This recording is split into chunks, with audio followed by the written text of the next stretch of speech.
Hi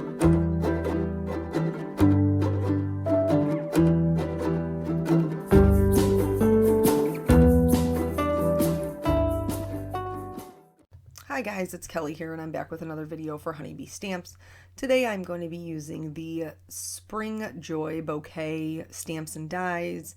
I super love this image, but I wanted to use it a little bit differently. So originally, when I came up with my game plan, it was like my go-to scene. I was going to maybe put it in a vase or a canister, and then I just really couldn't make that work the way that I wanted it to. And a lot of my teammates who are just endlessly talented and wonderful have used it and have used the full bouquet. And so I would just wanted to do something different. So I have this stamp, this image, 3 different ways on 3 different cards so that you can see whether you have this particular stamp set or another stamp set that has a bouquet in it, that you don't have to use it the same way every time, that you can get more mileage out of your stamps. You guys know I'm a big fan of this. So first way that I'm going to do this is I am going to frame it. So I have, you actually saw me use my Misty lid. Peanut in math, they were learning measurements, how to, measure things. And he accidentally, now in his defense, my ruler was already cracked, but he did break it. And I just haven't replaced it yet. So I needed something to draw a straight line, and that it was clear and it worked. I used my Misty lid door. So I also, you saw me mask off the corner, and that's just so that I can keep it in my framed square. And then just using those same masks that are already in place, I am going to go over those lines with a alcohol safe pen. That way, none of my coloring will smear it or anything like that. And then I'm going to have this cute little framed in piece. Another way you could do this, if you don't want to do the framing in, would be to stamp the bouquet in the top right hand corner or the bottom left hand corner, or both of them will give you a nice arrangement to put a sentiment in the middle. So I also wanted to add a little bit of color to the background. You guys know blue is my boyfriend. I love the color blue, feel like that's a total neutral. So I'm just going to use Salty Ocean to add a little bit of color. I did put the masks back in place for this just to keep the color contained to my frame. And then I'm going to use the same Salty Ocean for all of the backgrounds of the cards. I'm just not going to show that to you because you just saw me do it, right? Right. So for the other, oh, and don't forget to erase your pencil lines for when you drew your square to begin with. I almost forgot to do it, which would kind of be a bummer in a clean and simple card to just be able to see those pencil lines hanging out. For the next one, I wanted to do a border. Now this does involve a little bit of masking, but honestly, not much. And again, just let me reiterate that this will work with any bouquet stamps that you have. So here I went ahead and put down my card. Now I have it all the way over to the left of my Misty to make sure that I have enough room for my stamp to kind of hang over. And then I'm just going to stamp the flower portion of it. I didn't even really include the stems too much, just because I just wanted the flowers. Now, once I have that stamped down, you can see here I have like a mini mask, like just a little quarter of a mask, because I only need to mask this side of it in order to stamp the bouquet again. And it almost covers the entire like bottom side of the card, the length of the card. That's the word I want, length. But I don't have it positioned properly in my Misty because the stem portion is catching the hinge of my Misty. So I need to scoot it. This is only slightly more difficult for me because I put the temporary adhesive down on my foam pad, but that's just something I do because I stamp a lot of larger backgrounds. But anyway, so now once I scoot it up, we're totally good to go. And then I'm just going to do the same thing. I'm going to stamp it. And then for the last little corner, I'm going to move the cardstock down and just remask, that one little side again. And you would think because you're just continually stamping them right on top of each other, it would be super noticeable that you had like a repeat pattern. But because there's so many flowers going on in here, it really is not noticeable. Now, I chose to make this a landscape card, but you could certainly put this in the traditional portrait style and just have a floral border on your right or left hand side, and that would work as well and be really, really pretty. The other thing that I did, besides stamping these in 3 different designs, I also colored them in 3 different ways. That's why I mean, it's only probably about 5 or 6 minutes longer than a regular video of mine, but it is just a smidge longer. So for this one, I'm going to be using this Post-it note masking tape just because it comes in a roll and it already has a straight edge, so that makes it a lot easier for me. When I put this stamp down, first of all, I didn't clean my stamp because I'm lazy. But if you want to make sure you don't have any stray marks on your card, definitely do that. Definitely clean your stamps. But you do want to pay attention to where your placement is, that you have enough room on the top and bottom for your image. So I could have, like when you look at the bouquet, you can see that one side is taller than the other. This gives this particular design a little bit of a diagonal look, which I did not mind. But if you do, then just tilt it. Just tilt it so your flowers are a little bit straighter and you won't have that diagonal look to your design. So once I get the stamp down once, I'm going to remove this masking tape, and then I'm going to line it up exactly with the edge of the bottom one. Now, yes, it means they're going to go right up against each other, but the sentiment is going to go in the middle, so you won't actually see that stamped portion there. It'll just be hidden behind your sentiment. I mean, I guess it doesn't look too terrible with them like right up against each other. I just, I guess my natural inclination is to make it look like one image, and to make it look like one image, I need to put the sentiment in there to hide it. But then that's the 3 images. Like I told you, I did the salty ocean background for all of them. I just didn't show that to you. And then, per Kelly usual, I'm going to do a little bit of clean water spattered in the background.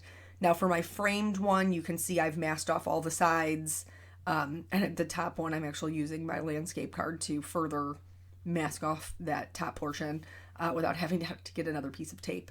But so I did clean water first, spattered on there, and then I'm also going to use Perfect Pearls just because I like the look of it. I use Perfect Pearls in the color Perfect Pearls, which is the clear white iridescent one, but you could certainly use anything you wanted, or if you have metallic watercolors, that will also work for this.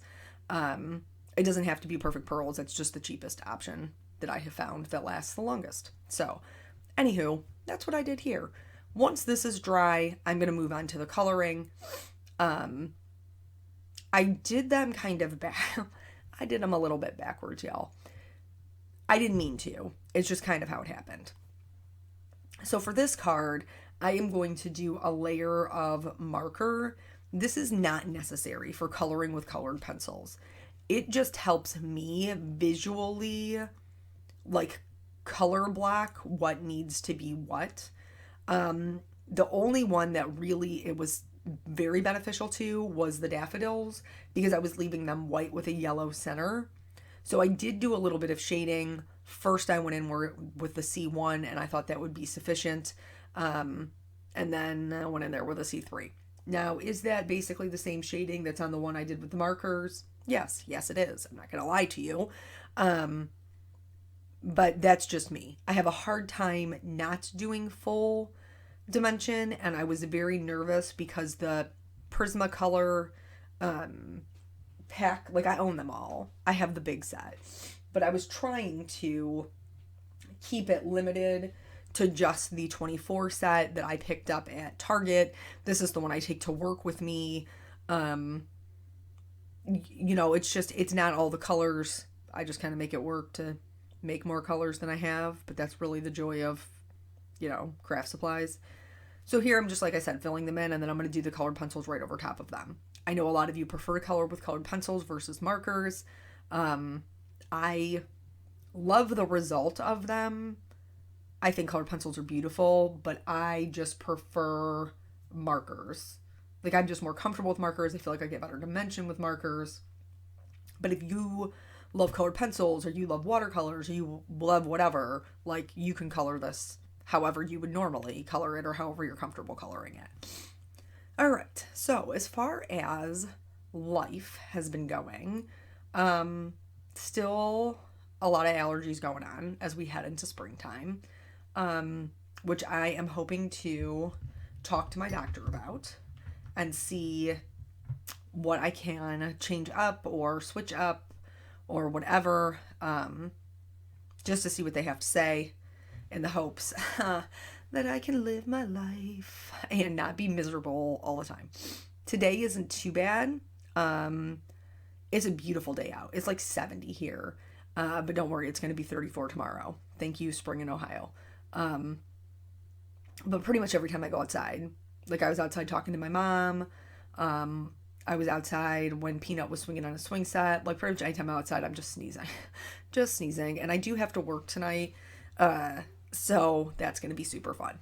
Hopefully I can make it from the car to the building, and then that will help mitigate any of my allergy symptoms, but probably not. Let's be real. Here's where I'm going back in and adding in that C3 just because I can't leave well enough alone. Yeah, that's a problem I have with dimension. I know that. And you're going to see it on the horizontal card where I did like the landscape. It was hard for me to just leave it. Yeah. But anywho, so the allergies I'm hoping to have worked on. It is a really nice day today. My mom had actually called, and my family's a bowling family. That's just, I'm the only one who doesn't bowl. Both my sisters bowl league with my mom. My dad bowls league on Mondays. My mom bowls league. It used to be Wednesdays and now it's Tuesdays. And then they would both bowl on a Saturday league.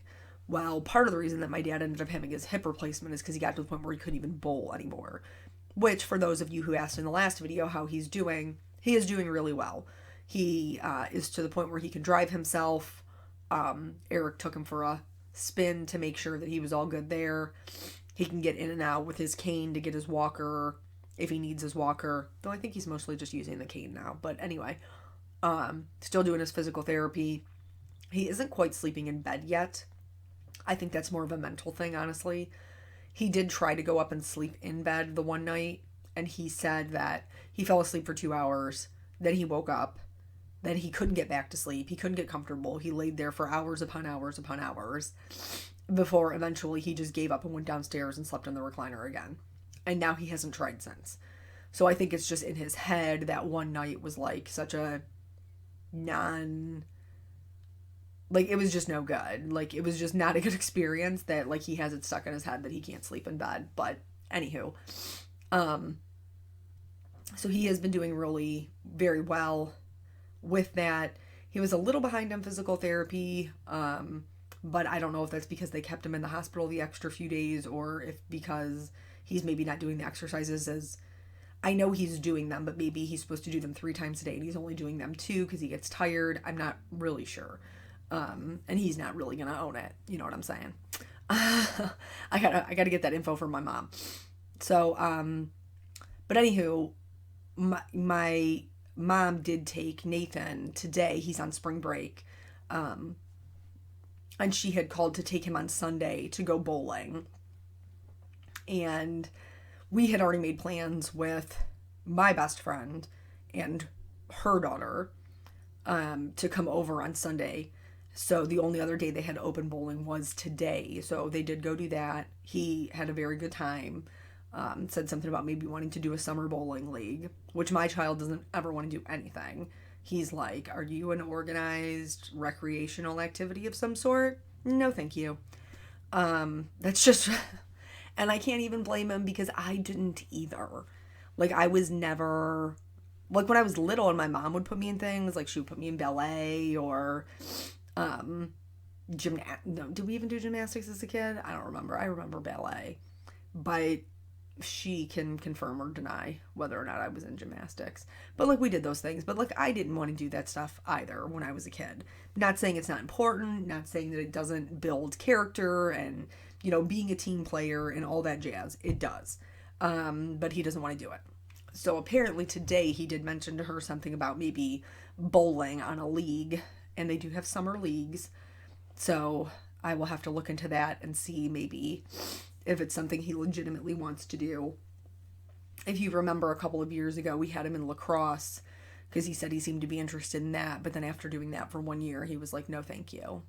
Like, he did it. He participated, but then he didn't want to go. He didn't want to go back again. But I'm more of a homebody and kind of a loner myself.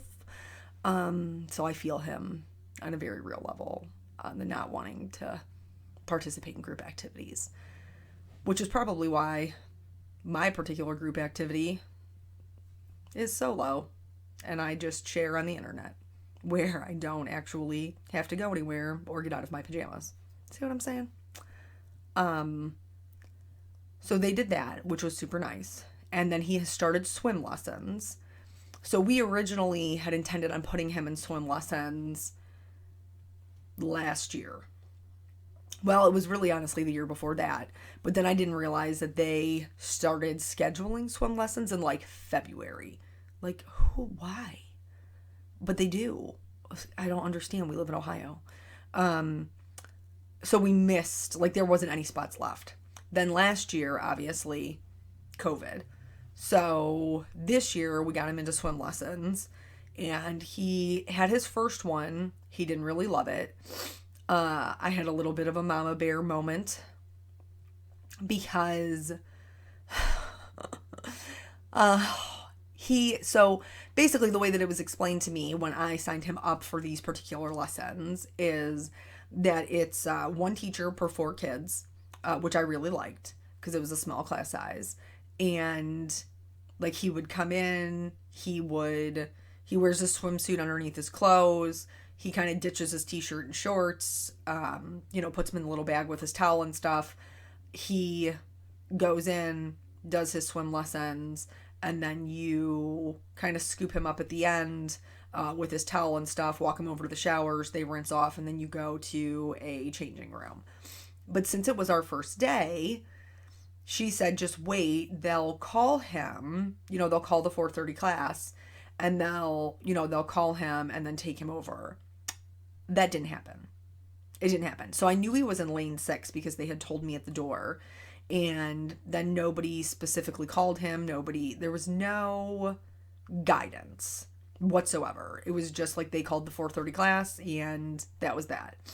So he walks in, and he is extraordinarily shy, my child, unless he is comfortable. Again, I don't blame him. I don't like feeling like a bunch of people are looking at me. I don't like any of that. And I mean, even when people are supposed to be looking at you, like, when you're getting married and you're the one coming down the aisle and everybody's supposed to be looking at you, like, even that, and I'm like, really, just look away. Just look at the front. Nothing to see here. So he kind of walks in, and I told him, you're in lane 6, and of course they have every other lane labeled. So 5 is labeled and 7 is labeled, but 6 isn't, because why would 6 be labeled? Back to the cards super quick. So here I have done a combination of blues and greens for my teal leaves because I don't have a teal in this 24 pack. However, if you are mixing multiple colors and you're having a hard time getting them to be solid, try going over it with a white. Yes, it will lighten it a little bit, but it will also do wonders to kind of blend those colors, which is amazing. One of the things that I don't love about colored pencils is once you color the pencil, because of that wax that sits on top, you cannot go back in with your markers, or you can't go back in with a pen because it just clogs the tip. So if you want to outline your images, as you all know I love to do, I have to do it with a black colored pencil, which means I'm pretty much continually sharpening this pencil to have a sharp enough point to outline anything.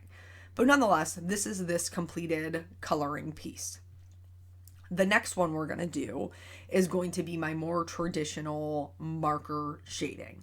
So this is going to be a full shading, I think, for most of the colors. I used 3 instead of 4, just because I felt like I didn't really need the full 3. I wanted the colors to be somewhat similar when I was photographing my cards, because I'm kind of weird like that.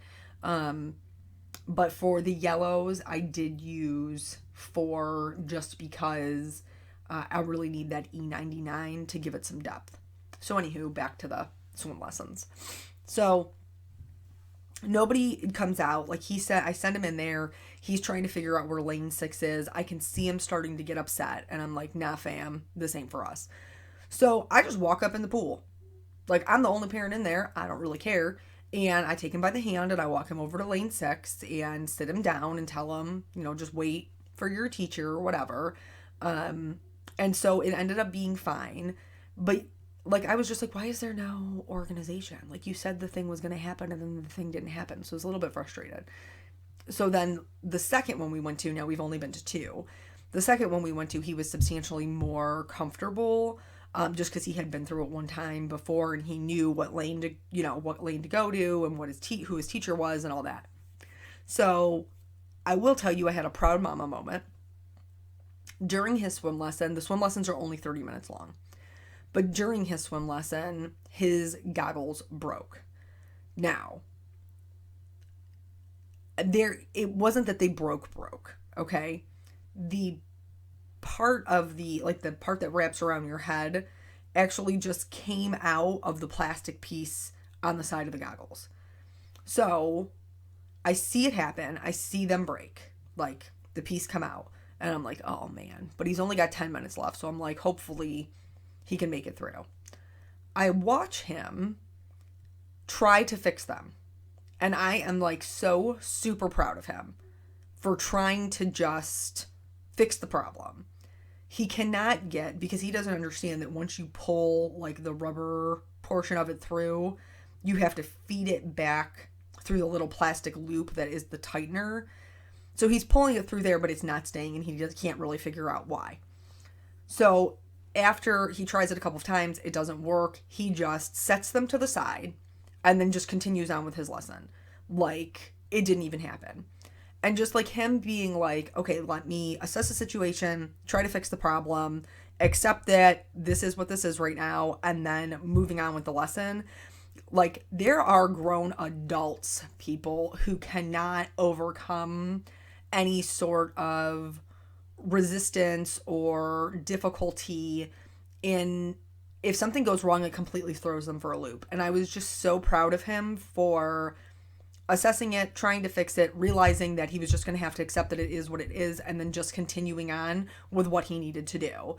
He didn't cry, he didn't throw a fit, he didn't scream and yell, he didn't interrupt everybody else's lesson to be like, fix my deal here because I'm the most important thing that's happening. He didn't do any of that. He just was like, okay, I can't fix it right now. I'm just going to carry on with the rest of what I need to do, and then we'll worry about it after the fact. So I was super proud of him because pretty much that's exactly what I do in my everyday life. And I showed him afterward. I did show him the little, piece. Hey, if this happens again, this is how you fix this. But yeah, it was a proud mom moment for me because he kind of overcame the thing that went wrong and just made do with what he had, which for most of us in life, I mean, things go wrong all the time. Whether it's in card making or, your real life, things that are more serious. Like, there's a lot of people who would just be like, well, this didn't go the way I wanted it to, I quit. And he didn't do that. And that just makes me very, very proud of him, which I obviously did express to him. So the swimming lessons seem to be going really well. Why does my child need swim lessons? Well, first of all, I think all children just have swim lessons just because of my line of work. I've seen a lot of things that make me very uncomfortable with kids that don't have swim lessons. So if you have children, please get them swim lessons. It's important. But we bought a pool. So that's why he got swim lessons.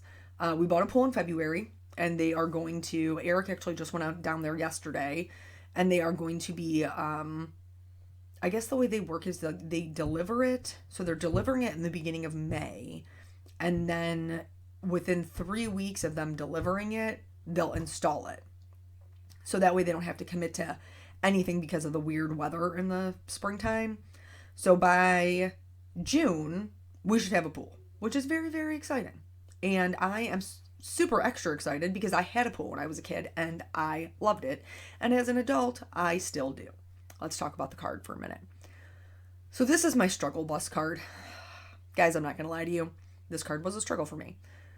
I love the image.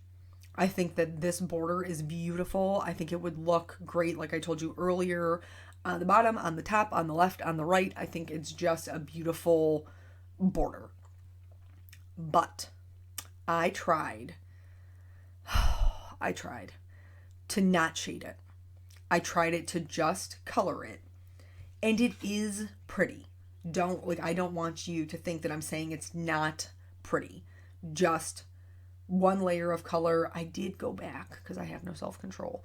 I did go back and kind of layer 2 layers where I wanted it to be a little bit darker, but I'm going to be honest with you, it's not super noticeable once it's dry. Like you guys are seeing it as I'm doing it, so it's wet, so it's slightly more noticeable, but once it's dry, it's like I didn't even really do it. So it's not that it's not pretty. It's just not my style. And I hope that you know the difference. Because everybody has a different style.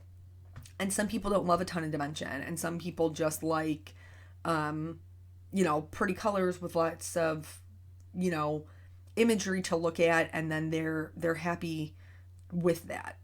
I am not. I like a lot of dimension. But I tried to keep it simple because I realize not everybody is like me. And that's okay. Different doesn't mean bad. Different just means different.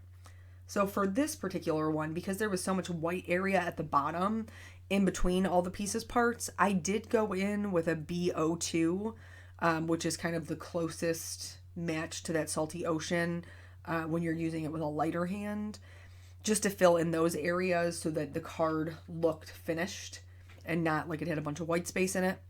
So those are all of the cards completed. I did decide to stamp and heat emboss all of the images. I have some regrets about this. I'm just being honest with you guys, you know what I mean? You do what you do.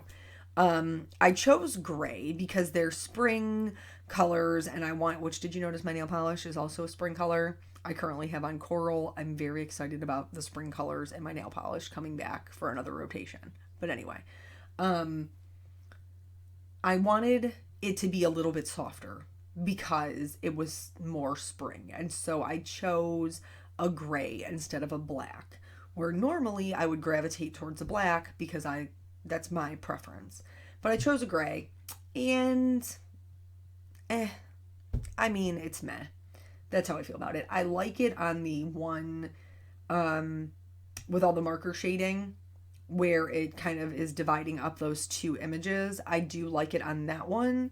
But the other 2, I probably would have just stamped it down in black.